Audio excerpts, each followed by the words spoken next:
Shalom Aleihim saudara-saudara yang dikasihi Tuhan dimanapun saudara berada. Rumah Tuhan adalah rumah kita.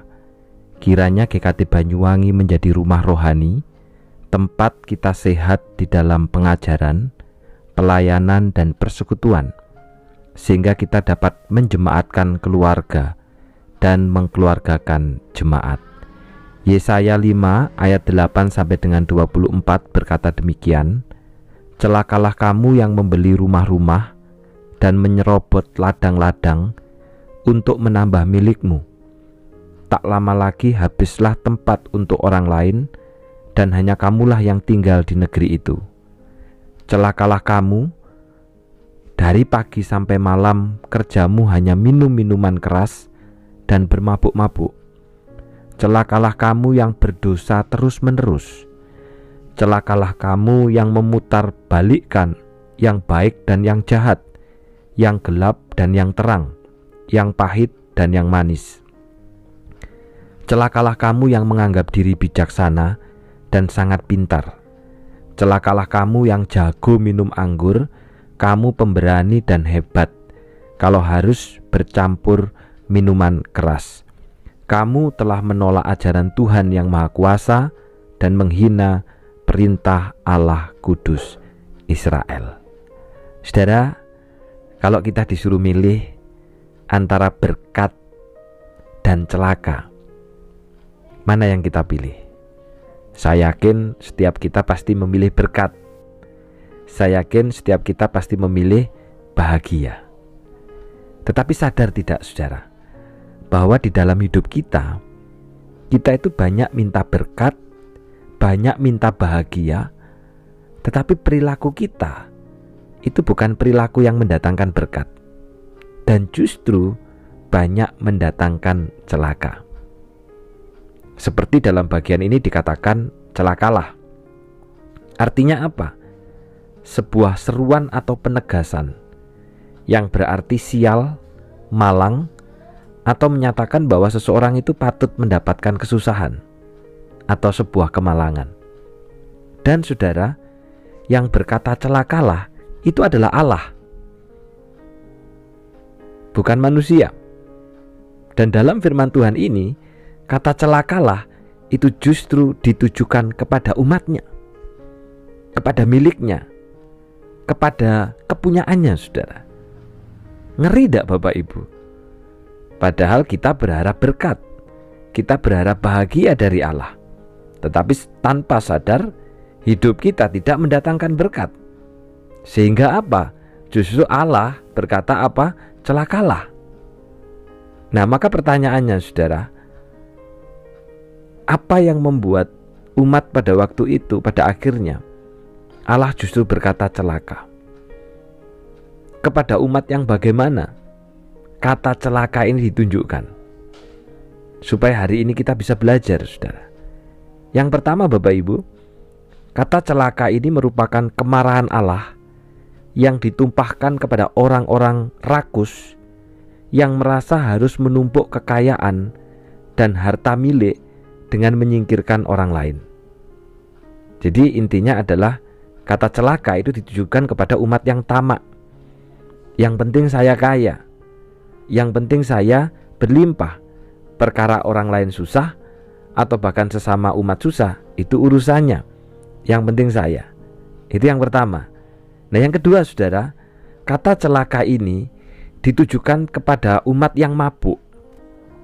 Mabuk di sini lebih tepat artinya bukan mabuk karena minuman keras, tetapi mabuk karena kepentingan diri sendiri, sehingga tidak menghormati Tuhan lagi. Nah ini, apapun yang dikerjakannya, sebenarnya itu tujuannya adalah untuk kepentingannya, bukan kepentingan Allah. Bahkan tidak ada takut-takutnya dengan Allah. Tahu bahwa dia harus percaya ada Allah yang berdaulat, tapi segala sesuatu secara tersembunyi dilakukan untuk kepentingannya. Dan orang yang begini dikatakan apa? Celakalah.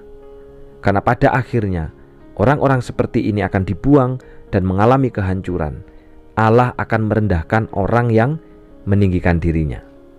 Nah, yang ketiga saudara, kata celakalah itu ditujukan kepada umat yang munafik, yang mengatakan bahwa mereka menginginkan agar kehendak Allah itu terlaksana, tetapi sebenarnya mereka terus berdusta dan berdosa.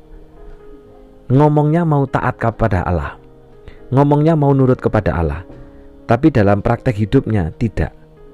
Nah, ini yang oleh firman Tuhan dikatakan adalah orang yang munafik. Nah, yang keempat, saudara, kata celakalah itu ditujukan kepada umat yang tidak lagi bisa menilai mana yang benar dan mana yang salah. Karena apa? Fokus yang berlebihan pada diri sendiri. Sehingga apa? Benar dijadikan salah, salah dijadikan benar. Bukan fokusnya kepada Yesus Kristus, bukan fokusnya kepada Allah. Kalau hari ini kita fokus kepada Yesus Kristus, pada masa itu fokus kepada Allah Yahweh. Fokusnya tidak lagi kepada kebenaran. Karena apa? Kepada dirinya sendiri. Sehingga yang benar dijadikan salah, salah dijadikan benar. Dan Allah berkata bahwa umat yang begini itu celaka.